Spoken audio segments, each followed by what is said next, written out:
Hi friends, ಎಲ್ಲರಿಗೂ ನಮಸ್ತೆ. ಮುದ್ದು ಸೊಸೆ ಮುಂದಿನ ಸಂಚಿಕೆಯಲ್ಲಿ ಏನಾಗುತ್ತೆ ನೋಡೋಣ ಬನ್ನಿ. ನೋಡೋದಕ್ಕೆ ಮುಂಚೆ ಯಾರು ವಿನೋದ ವೈಎಂ ವ್ಲಾಗ್ಗೆ ಸಬ್ಸ್ಕ್ರೈಬ್ ಆಗಿಲ್ವೋ ಪ್ಲೀಸ್ ಸಬ್ಸ್ಕ್ರೈಬ್ ಆಗಿ, ಲೈಕ್ ಮಾಡಿ, ಶೇರ್ ಮಾಡಿ, ಕಮೆಂಟ್ ಮಾಡಿ, ಬೆಲ್ಲೈಕನ್ ಆಲ್ ಅಂತ ಒತ್ತಿ ಫ್ರೆಂಡ್ಸ್. ಅವ್ನು ಮಾಡಿರೋ ಕೆಲ್ಸಕ್ಕೆ ಹೋಗಿ ನಾವು ಕಾಲು ಹಿಡ್ಕೊಳಕ್ಕಾಗ್ತದೆ ಚಿಕ್ಕಪ್ಪ ಅಂತ ಭದ್ರ ಹೇಳ್ತಾನೆ. ಏನು ಮಾಡೋಕ್ಕಾಗಕ್ಕಿಲ್ಲ, ಕಾಲು ಹಿಡಿಬೇಕು, ಅಡ್ಡನೂ ಬೀಳಬೇಕು. ಯಾಕೆ ಅಂದರೆ ಏಸ್ಕೆ ಅಂತ ಗೊತ್ತಿದ್ರು ಕಾಲು ಮಡಗಿದ್ದೀರಲ್ಲ, ಈಗ ನಾವು ಕಾಲು ತೊಳ್ಕೊಳ್ಳೇಬೇಕು, ಇಲ್ಲ ಅಂದರೆ ನಮ್ಮ ಮಟ್ಟಿಗೆ ಗಬ್ಬುನಾಥ ಬಂದ್ಬಿಡ್ತೈತೆ ಅಂತ ಸಾವಿತ್ರಿ ಹೇಳ್ತಿರ್ತಾಳೆ. ನೀನ್ ಯಾಕಪ್ಪಯ್ಯ ಸುಮ್ಕೆ ಕುತ್ಕೊಬಿಟ್ಟೆ, ಮಾತಾಡು ಅಂತಾನೆ ಭದ್ರ. ಪ್ರಾಮಾಣಿಕವಾಗಿ ರಾಜಕೀಯ ಸೇವೆ ಮಾಡಬೇಕು ಅಂತ ಬಂದವನ್ ಕಂಡ್ಲ ನಾನು.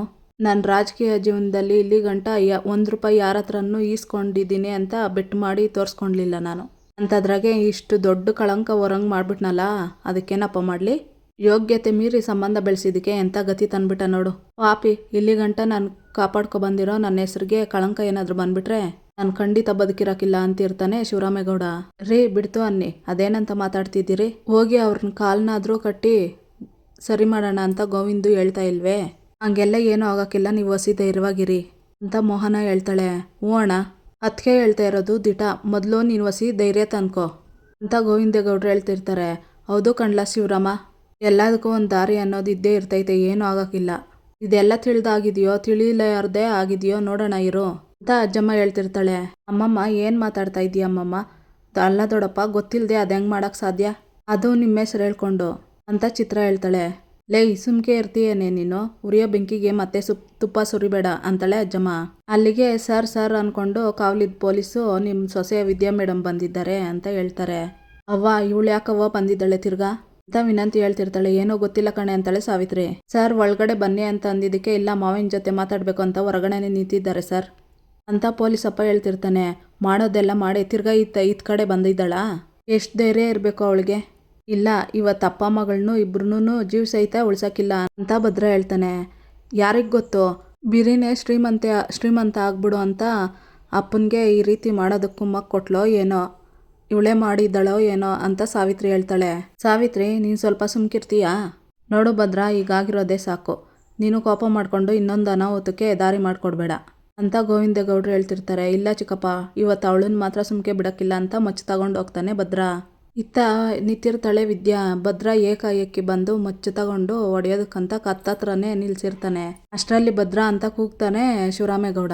ಭದ್ರ, ಕೋಪದಲ್ಲಿ ಮಚ್ಚೆತ್ತಿದ್ರೆ ಸಮಸ್ಯೆ ಮುಗಿಯೋಕ್ಕಿಲ್ಲ, ಇನ್ನೂ ಸಮಸ್ಯೆ ಹೆಚ್ಚಾಗ್ತೈತೆ, ತೆಗಿಲ ಅದನ್ನ, ಬಿಸಾಕ್ಲಾ ಅಂತ ಹೇಳ್ತಾರೆ ಶಿವರಾಮೇಗೌಡರು.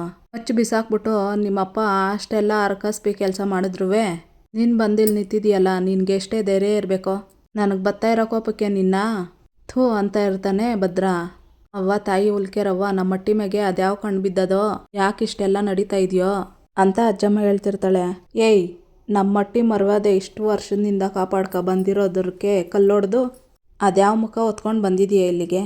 ಮನೆ ಆಳಿ, ನಿಮ್ಮಪ್ಪ ಮಾಡಿದ ಕೆಲಸದಿಂದ ಇಡೀ ನಮ್ಮ ಕುಟುಂಬ, ಮುಖ್ಯವಾಗಿ ನಮ್ಮಣ್ಣ ತಲೆ ತಗ್ಸಂಗೆ ಆಗೈತೆ.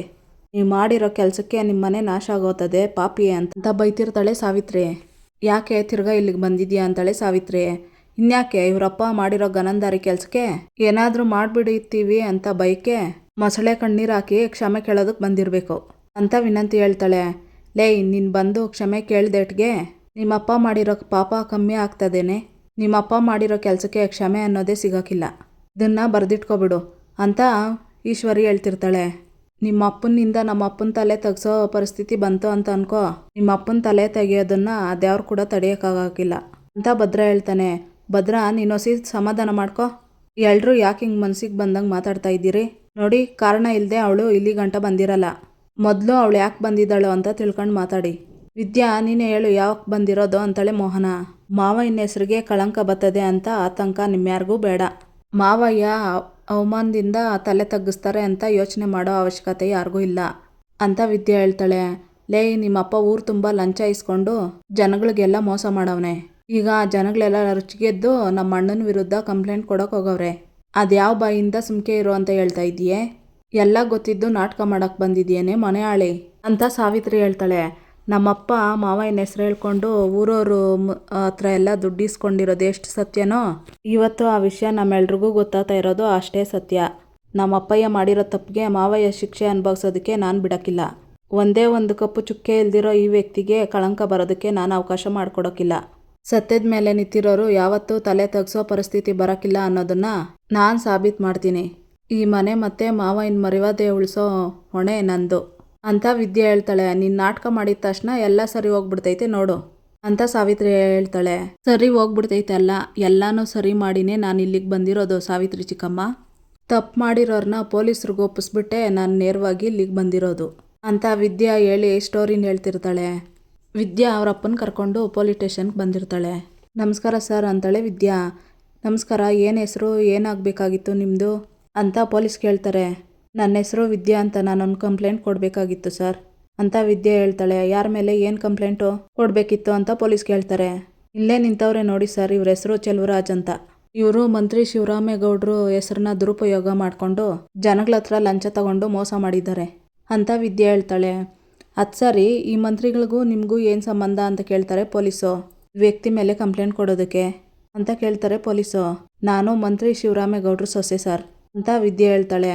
ಸಾರಿ ಮೇಡಮ್, ಗೊತ್ತಾಗಲಿಲ್ಲ, ಕೂತ್ಕೊಳ್ಳಿ ಅಂತಾರೆ ಪೊಲೀಸು. ಪರವಾಗಿಲ್ಲ ಸರ್, ನೀವು ನನ್ನ ಕಂಪ್ಲೇಂಟ್ ತಗೊಂಡು ಇವ್ರ ಮೇಲೆ ಕ್ರಮ ತಗೊಳ್ಳಿ ಸಾಕು ಅಂತ ವಿದ್ಯೆ ಹೇಳ್ತಾಳೆ. ಸರಿ, ಇವರು ಮಂತ್ರಿಗಳ ಹೆಸರು ಹೇಳ್ಕೊಂಡು ದುರುಪಯೋಗ ಮಾಡ್ಕೊಂಡವ್ರೆ ಅಂತ ನಿನ್ಗೆ ಹೆಂಗೆ ಗೊತ್ತು? ಅಷ್ಟಕ್ಕೂ ಈ ವ್ಯಕ್ತಿ ಯಾರು ಅಂತ ಪೊಲೀಸ್ ಕೇಳ್ತಾರೆ. ಇವ್ರು ಬೇರೆ ಯಾರು ಅಲ್ಲ ಸರ್, ನಮ್ಮ ಅಪ್ಪನೇಯ. ಇವರು ನಮ್ಮ ಶಿವರಾಮೇಗೌಡರು ಬೀಗ ಅಂತ ಹೇಳ್ಕೊಂಡು ಗೌರ್ಮೆಂಟ್ ಕೆಲಸ ಕೊಡಿಸ್ತೀನಿ, ಟ್ರಾನ್ಸ್ಫರ್ ಮಾಡಿಸ್ತೀನಿ ಅಂತ ಸುಳ್ಳು ಹೇಳಿ ಜನಗಳ ಹತ್ರ ಲಂಚ ತಗೊಂಡು ಮೋಸ ಮಾಡಿದ್ದಾರೆ. ಆದರೆ ಇದಕ್ಕೂ ಮಂತ್ರಿಗಳಾದ ನಮ್ಮ ಮಾವನಿಗೂ ಯಾವ ಸಂಬಂಧನೂ ಇಲ್ಲ ಅಂತ ವಿದ್ಯೆ ಹೇಳ್ತಾಳೆ. ನೀವೇನ್ರಿ ಹೇಳ್ತೀರಾ ಅಂತ ಪೊಲೀಸ್ ಕೇಳ್ತಾರೆ. ನನ್ನ ಮಗಳು ಹೇಳಿದ್ದೆಲ್ಲ ದಿಟನೇ. ನಾನು ಮಂತ್ರಿಗಳ ಹೆಸರು ಹೇಳ್ಕೊಂಡು ದುಡ್ಡಿಸ್ಕೊಂಡು ಅವ್ರ ಹೆಸರಿಗೆ ಕಳಂಕ ಬರಂಗೆ ಮಾಡಿದ್ದೀನಿ. ಆದರೆ ಇದ್ರ ಯಾವುದ್ರ ಬಗ್ಗೆನೂ ಮಂತ್ರಿಗಳಿಗೆ ಗೊತ್ತಿಲ್ಲ. ಇದಕ್ಕೆಲ್ಲ ಕಾರಣ ನಾನೇಯ, ಅದಕ್ಕೆ ನಾನೇ ಶರಣಾಗಕ್ಕೆ ಬಂದಿದ್ದೀನಿ ಸಾಹೇಬ್ರೆ. ಈ ಸತ್ಯನ ನಾನು ಎಲ್ಲಿ ಬೇಕಾದರೂ ಒಪ್ಕೊತೀನಿ ಅಂತ ವಿದ್ಯಾವರಪ್ಪ ಹೇಳ್ತಿರ್ತಾರೆ. ಮೇಡಮ್, ಆದರೂ ನೀವು ನಿಮ್ಮ ತಂದೆಯವ್ರ ಮೇಲೆ ಅಂತ ಹೇಳ್ತಿರ್ತಾರೆ ಪೊಲೀಸು. ತಪ್ಪು ಯಾರು ಮಾಡಿದ್ರೂ ತಪ್ಪೇ. ಇವರು ಮಾಡಿರೋ ತಪ್ಪಿಂದ ಪ್ರಾಮಾಣಿಕವಾಗಿರೋ ನಮ್ಮ ಮಾವನಿಗೆ ಕೆಟ್ಟ ಹೆಸರು ಬರಬಾರ್ದು ಅಂದರೆ ಇವ್ರಿಗೆ ಶಿಕ್ಷೆ ಆಗಲೇಬೇಕಲ್ವೇ ಅಂತ ವಿದ್ಯೆ ಹೇಳ್ತಾಳೆ. ಸರಿ ಮೇಡಮ್, ನೀವು ಹೇಳ್ದಂಗೆ ಆಗಲಿ. ಶರಣಪ್ಪ ಅಂತ ಕೂಗ್ತಾರೆ ಇನ್ಸ್ಪೆಕ್ಟ್ರು. ಮೇಡಮ್ ಅವ್ರದ್ದು ಒಂದು ಕಂಪ್ಲೇಂಟ್ ಇದೆ, ಬರ್ಕೊಳ್ಳಿ, ಹಂಗೆ ಸೈನ್ ಮಾಡಿಸ್ಕೊಳ್ಳಿ ಅಂತ ಹೇಳ್ತಾರೆ ಪೊಲೀಸು. ವಿದ್ಯಾ ಹೇಳಿ ಕಂಪ್ಲೇಂಟ್ ಎಲ್ಲ ಬರ್ಸ್ತಿರ್ತಾಳೆ. ಪೊಲೀಸ್ ಎಲ್ಲ ಬರ್ಕೊಂಡು ವಿದ್ಯಾಗೆ ಸೈನ್ ಮಾಡೋದಕ್ಕೆ ಹೇಳ್ತಾರೆ. ಸೈನ್ ಮಾಡ್ತಾಳೆ ವಿದ್ಯಾ. ಈಗಲೇ FIR ಹಾಕಿ ಅಂತಾಳೆ ಇನ್ಸ್ಪೆಕ್ಟ್ರು.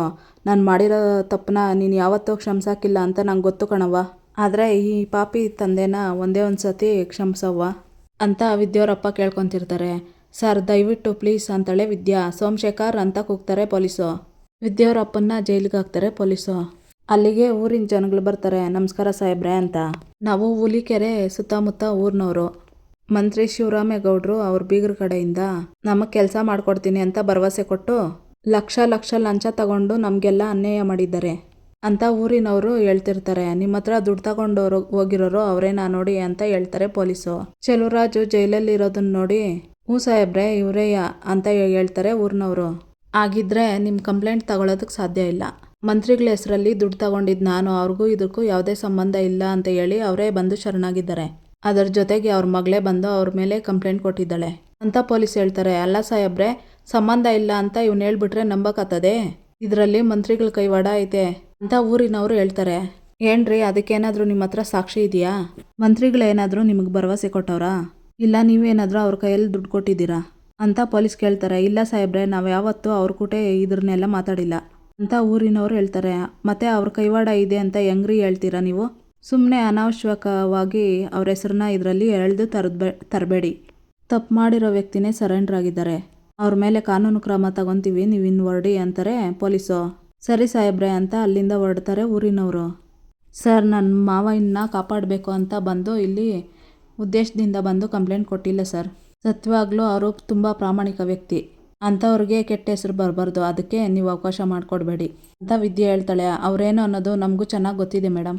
ಇದರಿಂದ ಅವ್ರಿಗೇನು ತೊಂದರೆ ಆಗದೆ ಇರೋ ರೀತಿ ನಾನು ನೋಡ್ಕೊತೀನಿ ಬಿಡಿ ಅಂತ ಪೊಲೀಸ್ ಹೇಳ್ತಾರೆ. ತುಂಬ ಥ್ಯಾಂಕ್ಸ್ ಸರ್ ಅಂತ ಅಲ್ಲಿಂದ ಹೊರಡ್ತಾಳೆ ವಿದ್ಯಾ. ಈ ಸ್ಟೋರಿನೆಲ್ಲ ಹೇಳ್ತಿರ್ತಾಳೆ ವಿದ್ಯಾ. ತಪ್ಪು ಮಾಡಿರೋದು ಯಾರು ಅಂತವ ಎಲ್ರಿಗೂ ಗೊತ್ತಾಗದೆ.